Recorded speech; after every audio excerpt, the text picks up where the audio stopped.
Finally, we have some very interesting OCG deck profiles.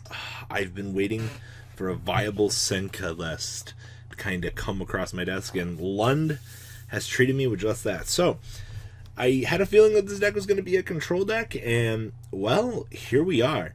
So, we have Senka, we have the Ritual theme, and we have some other interesting stuff for you guys today. So, let's kind of dig into this. So, we have 2 Ash Blossom and triple copies of Maxi.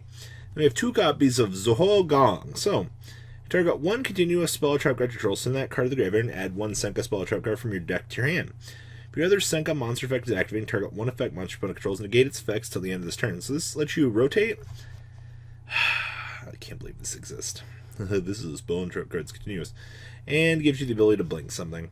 Then we have the 1 copy of Zheng Di. So, 300 attack for each monster your opponent controls. Control 2 or more Senka monsters. You can special summon this guy from your hand. By the way, they can be the same name.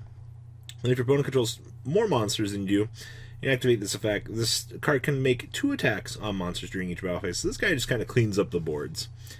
Then, of course, triple copies of Sun Mao. While you control another Senka monster, your opponent's monsters cannot target this card for attacks. You can send 1 card from your hand or field to the graveyard to add 1 Senka monster from your deck to your hand. And then if your other Senka monster effect is activated, target 1 monster your opponent controls, return to the hand. So this gives us a bounce. Then we have the triple copies of Liu Zhuan. So if you control another Senka monster, can't target it. If your opponent controls more monsters than you can send 1 card from your hand or field to the graveyard, special summon 1 Senka monster from your deck. And then when an attack is declared involving your other Senka monster, you can draw a card. Literally, if we had Ultimate Offering, we could just drop all these on the field. Oh my gosh, it'd be so crazy. Now, of course, we do play triple Tenki and triple copies of Extra. And then we have the best card here, the 3 Visit. So, send this card to the graveyard during your second standby phase after activation. During your main phase, if you normal or special summon a Senka monster, you can target 1 of those monsters, add from your deck to your hand 1 Senka monster with a different name from that target. And if this card is sent from the field, from the field to the graveyard, you can special summon 1 Senka from your hand. So this will grant you the extending ability you're kind of looking for this deck.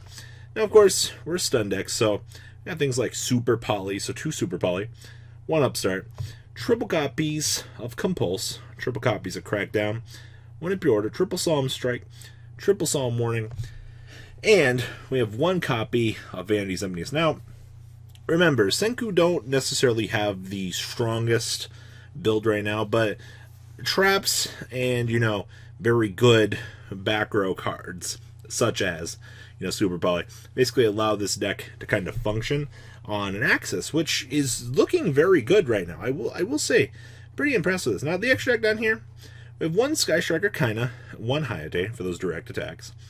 Then we have 1 Unicorn, 1 Phoenix, 1 Boral Sword. Then we have 1 Ultimate Falcon, 2 Gaga Cowboy, Time, my old nemesis, 1 Abyss Dweller, 1 copy of Starving Venom, 2 Dragostapelia, 1 Exterio, and then 2 copies of this guy. So, the other thing, this is literally just 1 Cybers plus 1 Link monster. This thing is literally the most generic thing ever. So after this card is Fusion Summon, you take no damage for the rest of this turn. This card attacks a monster special summoned from the extra deck. This card gains stack equal to the original attack, and during damage, that's for damage step only. And then we don't really care about anything else about this for adding misters, but, the extra deck here, we have 2 Phantasme, 2 nuclear-powered Mikazuchi, 2 Nibiru, 1 Feather Duster, 2 Lightning Storm, 2 Mind Control, 1 copy of the Champions Bravery. Man, this card is... Okay, so at the start of your opponent's battle step, you can send this face-up card. Your opponent's monsters cannot target Senka monsters for an attack this turn.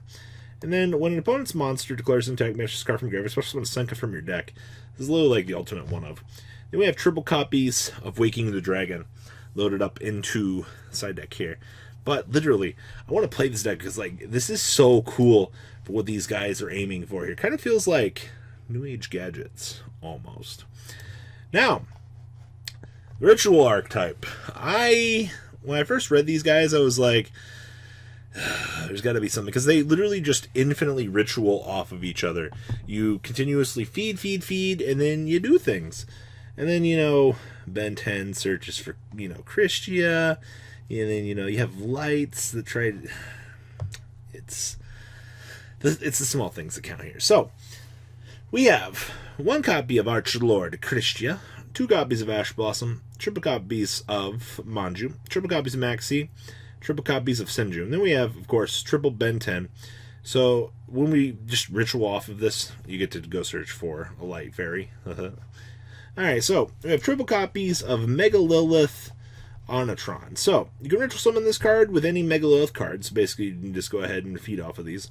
The quick effect, this card will reveal a ritual summon one Megalith ritual monster from your hand by tributing monsters from your hand or field, whose total are 8. And then you place one ritual monster from a graveyard on the bottom of your deck, and if you do, negate the activation of an effect.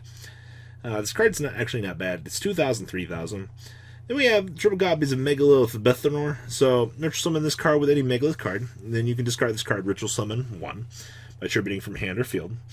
And of course, they did let you exceed the level, which was nice. And this card is ritual summon. Target card your opponent controls up to the number of ritual monsters in your graveyard with different names and destroy them. So this gives you disruption.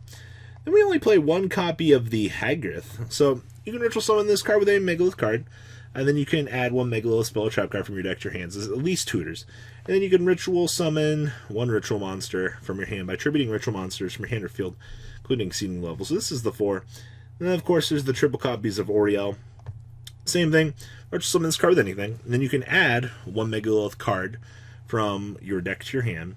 And then during your main phase, you can ritual summon. So this kind of fills the void. Then we add the triple copies of Full Egg. Ritual summon this card with any Megalith card, and then you can discard this card ritual summon. And then you can only use the effect of this once per turn. And then all monsters you control gain 300 attack for each ritual monster in your graveyard. So this basically gives a global buff across the field. It's actually kind of nice. Then we have triple copies of Called by the Grave. One copy of Extra Foolish Burial. I mean, hey, dropping this is pretty good. Then we have the one copy of the Megalith Portal. So the first time each ritual monster would be destroyed by battle. And it's not. If a Megalith is special summon, you can add, or you can target one ritual monster in your graveyard and add back to your hand. So advantage. Then we have triple Extrav. Ooh, that's rough. And triple Prep. Then one copy of the Immersion.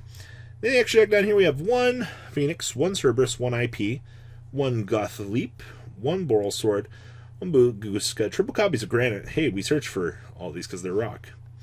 Two Dingrisu, one Emerald, and then triple Herald. And then side deck here, triple Phantasmi, two Nibiru, two copies of the Primal Kong Greet, one Trishula, one copy of Feather Duster, triple Crackdown, and triple copies of Heavy Storm Duster. Wrapping up this list. And then we have our last list here. A little bit of love back to the dinosaurs of the Yangzing world. So this is True King Dinosaur. Just kind of a little flashback to, well, Yu-Gi-Oh! And the fun of this format actually is for the OCG. So we have two copies of Ash Blossom and Joy Spring, one copy of Baby Sarasaurus, two copies of Beyond, and then we have two copies of Shin, one Pankratops, two Phantasmi, one Ghost Ogre, one Giant Rex, one Jet Synchron, one Elio, triple copies of Maxi, one Miscellaneous Sarasaurus. Then we have one Coltus, two Pterodon, one copy of the Oviraptor. And then we have Suwani, one Agmiza, triple copies of Listicasm. Why does the OCG still have this card? Why can I still rip out of my opponent's extra deck with this?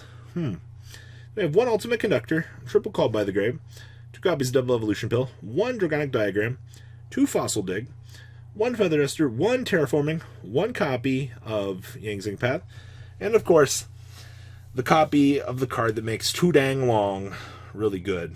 9 pillars of the Yangzing. Gotta love this. So, now here in the extra deck, we have one Link Karibo, we have one Unicorn, one Phoenix, one IP, one Needle Fiber, one Boral Sword, one True King, and one Abyss Dweller. We have one Yazi, one TG, one Mistworm, one Chambara, one Danglong, one Black Rose, and one copy of Boxia.